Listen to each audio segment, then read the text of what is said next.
Bismillahirrahmanirrahim. Assalamualaikum warahmatullahi wabarakatuh.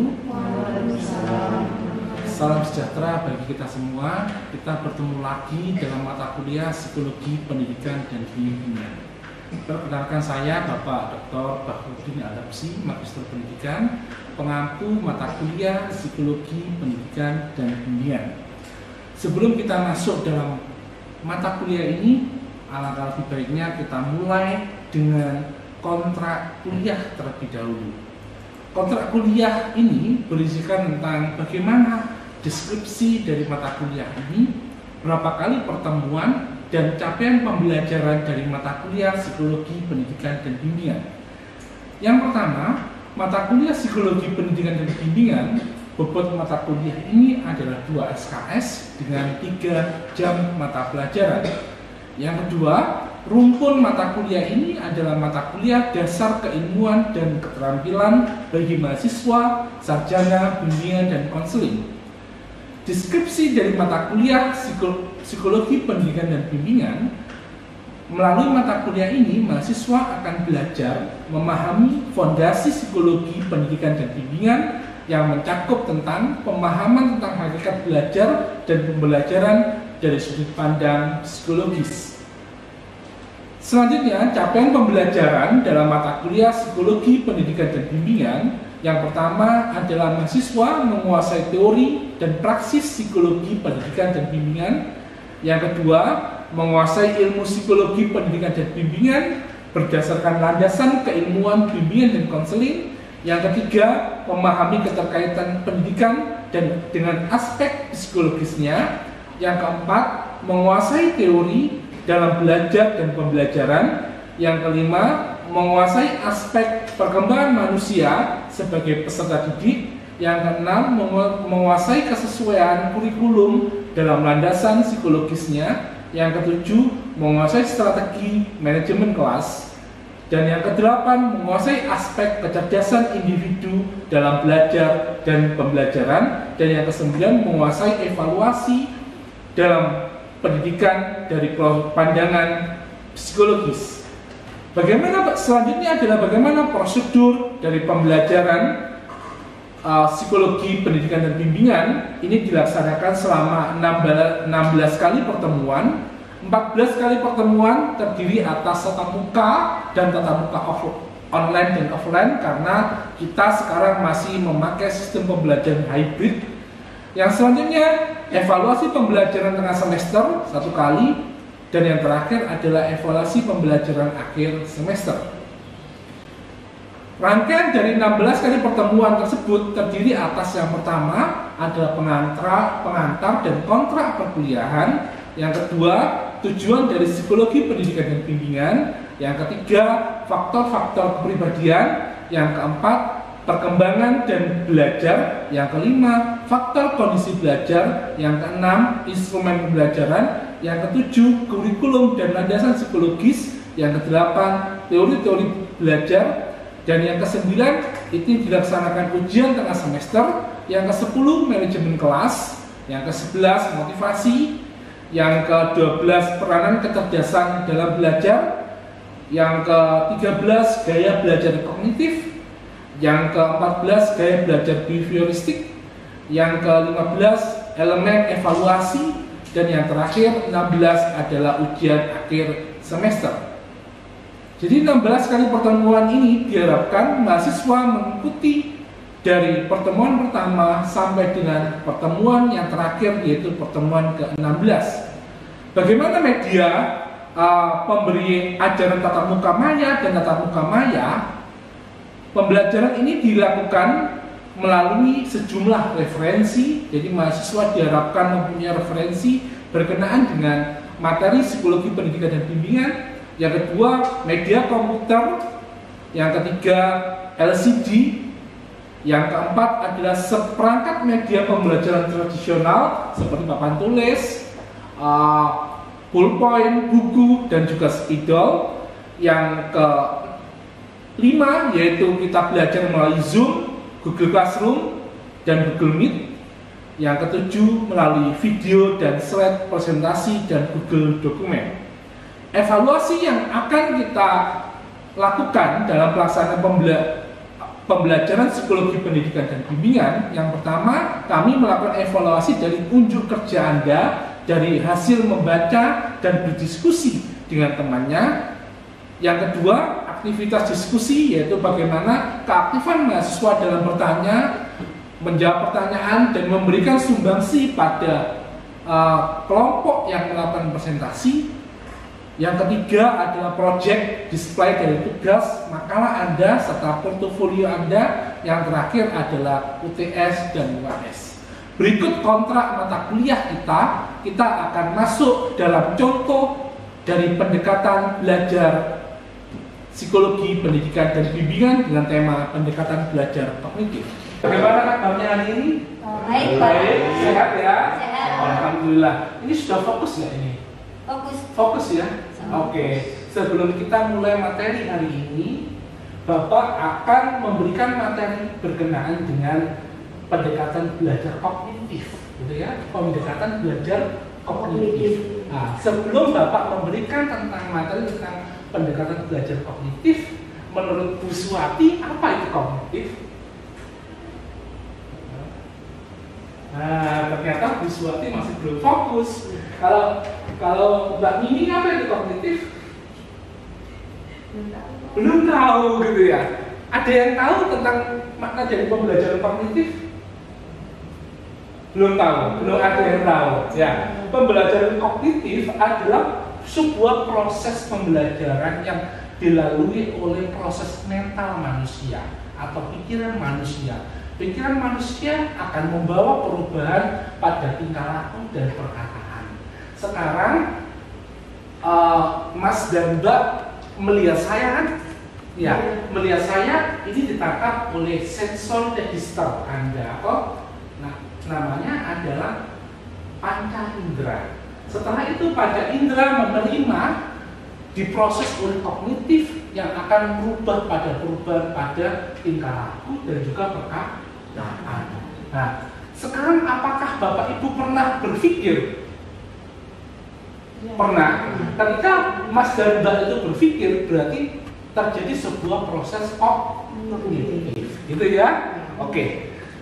Belajar menurut kognitif adalah suatu proses perubahan dalam struktur mental manusia yang menciptakan sebuah kapasitas penyimpanan, gitu ya. Ketika Ibu sekarang mendengarkan apa yang saya katakan, terjadi proses penyimpanan ya, dalam kognitif manusia. Tapi apa yang saya katakan mungkin hanya berdurasi 1-2 detik.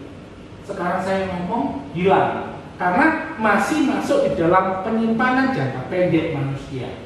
Tapi kalau ketika saya ajarkan Mas dan Mbak belajar di rumah, mengulang lagi, itu akan berlangsung memorinya 1-6 jam karena terjadi sebuah proses sistem kerja kognitif untuk mengulang apa yang sudah saya katakan. Begitu ya.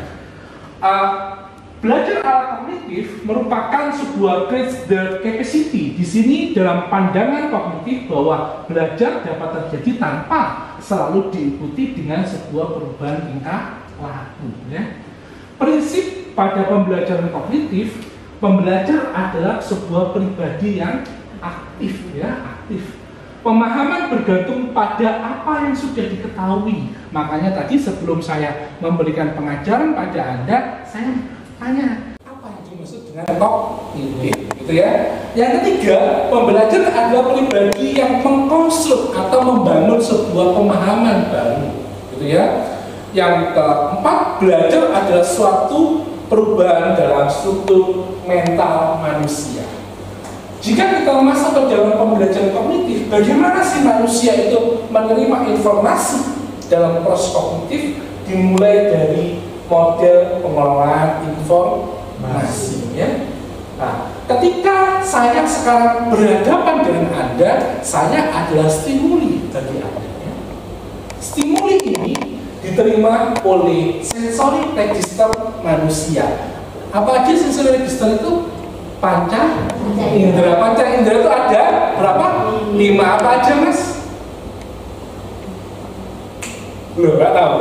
Apa aja? Mata, hidung, mulut, telinga.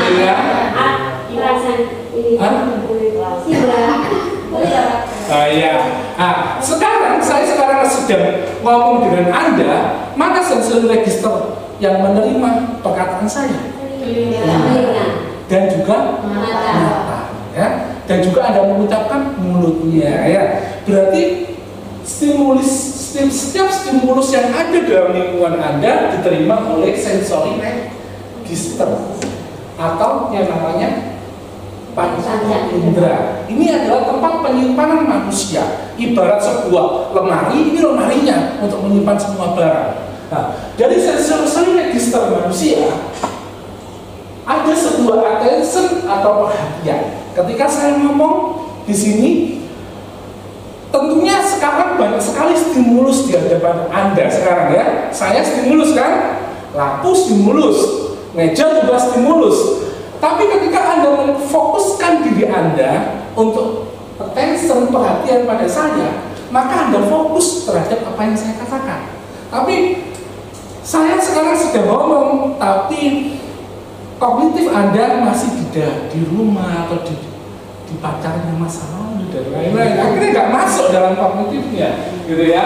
Jadi ketika Anda masuk di sini harus ada sebuah attention atau perhatian, ya. Setelah itu ada persepsi. Jika Anda melihat saya itu mempunyai persepsi yang baik, pasti bagus dan lain-lain, akhirnya Anda mempersepsi bagus dan ingin memperhatikan saya. Tapi kalau persepsinya negatif, maka tidak bisa. Makanya guru itu harus menyenangkan. Kalau gurunya galak, siswa itu dengarkan sama dredeg, ya. Nanti kalau saya dimarahin gimana, gitu ya. Jadi gurunya harus memberikan persepsi yang baik sehingga bisa mencuri stimuli siswanya. Setelah itu, setelah persepsi, di sini ada sebuah sistem kerja memori, dari working memory, short term memory, ya, atau ingatan jangka pendek. Ketika saya bicara, indera Mas dan Mbak mendengar, terus matanya itu melihat, itu hanya masuk kepada ingatan jangka pendek. Dan ini durasinya 2 detik, 1, 2, hilang. Makanya di sini harus ada sistem kerja memori dengan melakukan yang namanya rehearsal atau yang namanya pengulangan. Jadi ketika saya ngajar, Anda nulis, ya. Setelah ditulis, sampai di rumah dibaca lagi. Itu namanya rehearsal atau pengulangan. Ketika pengulangan ini dilakukan, terjadi sebuah encoding atau sebuah pemrosesan informasi-informasi itu supaya masuk ke dalam ingatan jangka panjang. Nah, ingatan jangka panjang ini akan masuk kepada retrieval. Ketika Anda ditanya 2 kali 2 berapa? 4. Berarti itu adalah ingatan jangka panjang yang sudah masuk dalam diri Anda, ya. MPI apa Mbak Mimi? Ya, model pengolahan informasi. Masih ingat, ini belum ingat, berarti ingatannya berbeda, tensionnya tidak ada, ini ada, gitu ya. Oke. Nah, ini namanya metakognisi, ya. Jadi ketika sensory registernya itu cuek, loss, hilang, ya. Ketika attentionnya nggak memperhatikan, loss, hilang. Ketika persepsinya nggak memperhatikan, jelek, loss, hilang. Tapi kalau ini tidak ada, nah, semuanya memperhatikan, maka bisa masuk ke dalam ingatan jangka panjang, gitu, ya. Jadi komponen utama MPI ada 3. 1, sensori, komponen penyimpanan informasi. Komponen penyimpanan informasi ada 1, 2, 3, long term memory. Oke. Komponen penyimpanan informasi ada 3. 1, 2, working memory, long term memory. Jadi harus ada sebuah pengulangan retrieval sehingga Anda masuk ke dalam ingatan jangka panjang. Oke. Jadi komponen MPI ada 3, komponen penginputan informasi, proses-proses kognitif, dan juga metakognisi. Proses-proses kognitif ada attention, persepsi, rehearsal, encoding, dan retrieval. Dan metakognisi adalah tuliskan tentang pengetahuan dan kesadaran akan kontrol proses-proses kognitif. Jadi komponen penyimpanan informasi ketika Anda masih masuk kepada sensory register. Sensory register tadi apa? Sensory register tadi apa? Panca indera. Hanya berdurasi 4 detik. 1, 2, 3, 4 hilang. Tapi ketika Anda menulis lagi, ada proses working memory, ditulis lagi, dibaca lagi, ini berdurasi 20 detik. Tapi ketika Anda dapat informasi, belajar terus, diulang lagi, akan masuk ke dalam long term memory. Dan ini ingatannya kapasitas tidak terbatas, gitu ya. Jadi otak manusia ibarat seperti memori ya. Kalau memorinya kebetulan ya blank. Nah, tapi kalau memorinya itu sering di refresh, ya, sering disegarkan, ya, akan bisa menyimpan semua informasi pada long term memory. Jadi proses kognitif, attention, ya, persepsi, rehearsal, encoding, dan retrieval, ya. Jadi proses kognitif ada berapa?